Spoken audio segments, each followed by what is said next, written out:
Hello and welcome to Special MedSurg India's Health Spotlight edition. I am Dushyant Maggu, and today, in celebration of International Women's Day, we are honored to bring you an inspiring interview with three incredible women in medicine.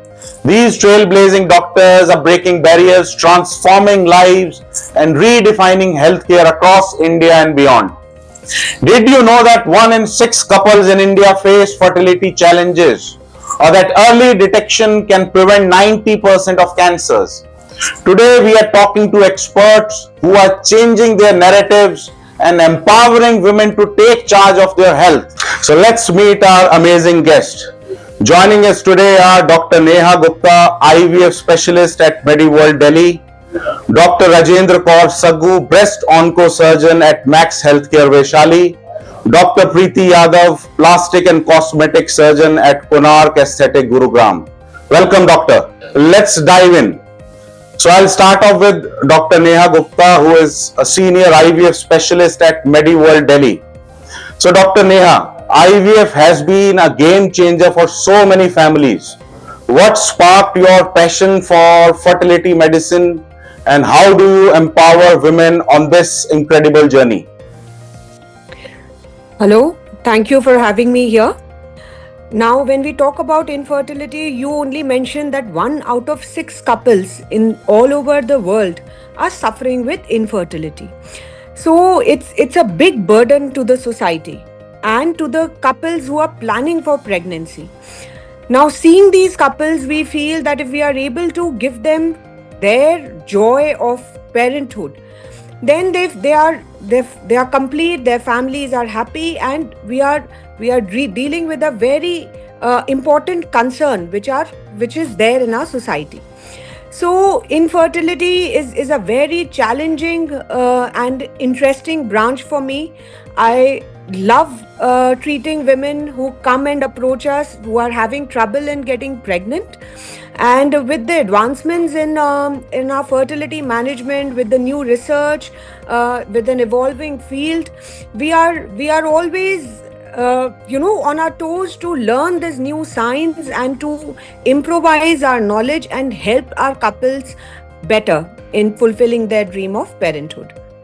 Thank you, doctor. That's really truly inspiring, and we have been hearing a lot of news even from your side that how patients are coming from different parts of the world, and you are making a very big impact in their lives. Thank you so much. But there is, of course, a lot of confusion around IVF. So, what's one common misconception that you wish women understood better? So, the biggest misconception is that the couples they don't have this assurance to say that okay, this is going to be my baby, because they feel that when we take out their eggs or when we are using their gametes, there can be some intermixing that can happen in the lab, and we might just put any baby and not their embryo. So that's the biggest misconception. I would want to clarify that it's a medico-legal process. If we are doing an IVF, we are taking all your consents. You sign all the paperwork. We make you write that, okay, this is the treatment that you are enrolling in. It is challenged by law. We are bound by law to make sure that we are doing whatever we are offering you and wherever you are enrolling yourself.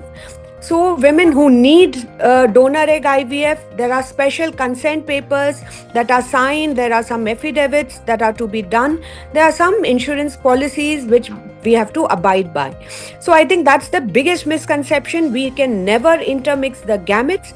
If we say it is self egg, self sperm for the couple, that is what it is. And in case if any donor gamete is needed, proper consent and paperwork is done, and then only we can choose the donor gametes. So please do not worry. It is not something where it is our choice. It is your choice, as in what you want or what your body condition is and what form of IVF treatment we are offering you. Thank you, doctor, so much. And I think these are the reason why we are doing such kind of a session. Now, moving forward to the next panelist, we have with us Dr. Rajendra Kaur Saggu, a leading breast oncosurgeon at Max Healthcare Vaishali. Thank you so much, doctor, for joining in. And question for you is, Dr. Sagu, breast cancer is a critical health concern for women worldwide. What are some early signs of breast cancer that women often overlook, and why is early detection so vital in improving outcomes? Absolutely. Breast cancer has become the number one cancer not only in India but globally. It is the number one cancer in women. And the incidence in India is rapidly increasing like wildfire. And the most important thing which needs to be dealt in India is that more and more younger women are coming to us in their early 20s, early 30s with the diagnosis of breast lump, which has become very critical, and it should be addressed as early as possible so that we can give them a better quality of life and better longevity. So the early signs of breast cancer are any woman who notices any painless lump in her breast or in her armpit. It should not be ignored, because most of the time any lumps which are painless, women try to hide them and not go to a doctor at the right time, which should not be missed. Second symptom can be any nipple changes, like there can be nipple discharge, which can be blood stained happening from one duct. There can be nipple retraction, there can be nipple itching or ulceration when it is happening from one side. It should be addressed immediately.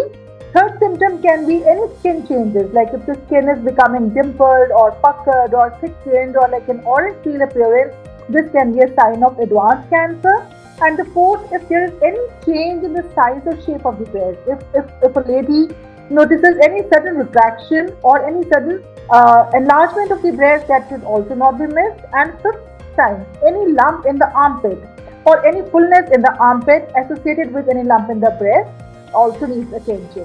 One thing which is very important, which should be noted by all women, is that 80% lumps out of 100 are benign. But each lump needs attention and evaluation with triple assessment, which means clinical examination by a doctor. Second is imaging with either ultrasound of the breast if the woman is less than 40 years of age, and mammography if the woman is above 40 years of the age. And the third diagnostic process is the needle biopsy, which is must to identify whether the lumps are benign or malignant. Thank you. Thank you, doctor. Thank you so much. And going forward, how has technology like robotics or minimally invasive surgery improves outcomes for your patients? Yeah, now is the trend of oncoplastic breast surgery and the breast reconstruction. If I talk of era which was 30, 40, 50 years back, the only treatment which was available for breast cancer was the removal of the breast, that is known as mastectomy. But the technology and the surgical procedures have evolved over time, not only for the breast but for the axilla also. Now we are doing minimally invasive surgeries for the breast, where we just remove the tumor along with the margins. And for axillary nodes also, we do sentinel lymph node biopsy, preserving the rest of the lymph nodes and preserving them so that women have less morbidity of the arm, lesser pain and lesser swelling, and this improves their quality of life. And the studies have shown that whether we do mastectomy or we do breast conserving surgery, in both these scenarios, the overall outcome and the overall survival is similar in all the women. So in my hospital, what we do is we advise breast conserving surgery to more than 80% of the women, and only lumpectomy for those women who have locally advanced disease and where women have multicentric disease, where the indication of mastectomy is justified. Another thing is that you were talking about robotic surgery is rapidly occupying our most of the work in all the other organs, but not in breast.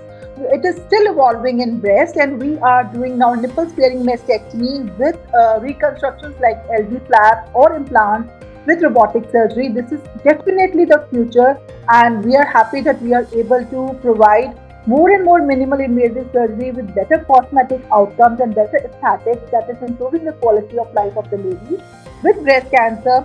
And obviously they maintain their body image and they are happy with their status. And I think we are just discussing about robots, so I think it is also the right way to let patients know that robot is not just about that any robot is doing a surgery. It is about the surgeon who is performing that kind of a surgery. Absolutely. Robotic surgery means we sit on the console, robot has an arm, we We direct the console and the robotic arms to cut where it is required, to remove the tumor where it is required. It is minimal invasive surgery, lesser pain. Patient can mobilize earlier as compared to the open surgeries. So it has benefits, but there is no actually real robot who is performing the Correct. surgery. It is True. actually the surgeon who is performing the surgery and directing the robot to do it. Thank you, doctor. Thank you so much for joining in, and more power to you. Now, going forward, we have Dr. Preeti Yadav, plastic and cosmetic surgeon at Konark Aesthetics, Gurugram. Welcome, doctor. Thank you. Thank you for having me. Yes, so doctor, question for you is cosmetic procedures are becoming increasingly popular. What are the most common treatments women seek, and how do you help them feeling confident and empowered? So, you see, cosmetic procedures are getting increased, and it's not about their looks. It enhances their confidence, their overall well-being. So, it's about feeling confident within their own body. And if you talk about what are the most common cosmetic procedures females opt nowadays, is tummy tuck and breast surgeries. So, Okay. because after pregnancy and having childbirth, so body completely changes. It changes its look. So to regain their confidence again, more and more females are coming now for tummy tuck and breast surgeries, and now we are combining both these procedures, and a new term has evolved as mommy makeover. Yes, And yes. in mommy makeover we do so mommy makeover is not defined per se, but mommy makeover is any surgery which we do after childbirth can be to can be covered under mommy makeover, be it your facial surgeries, be it your breast surgery, your vaginal rejuvenation, and your tummy surgery, your body contouring. Yes, so that is the one, this kind of a query we have been getting a lot in the recent months. And going forward, what's the one piece of advice you would give to women considering any cosmetic procedure for the first time? So, my advice would be do your research, you do your homework completely, know your doctor, know what she or he can perform or do the surgery. See, every plastic surgeon has some quality and have some niche area. So, do proper research, do know your doctor, and then opt for your procedures. Thank you so much, doctor. Thank you so much for valuable information. So I think in the end, we just wanted to have some, common discussion as per se, just to finish off this event. One point of advice you wish to offer to the patients seeking IVF or cosmetic procedure, anything you wish to add up?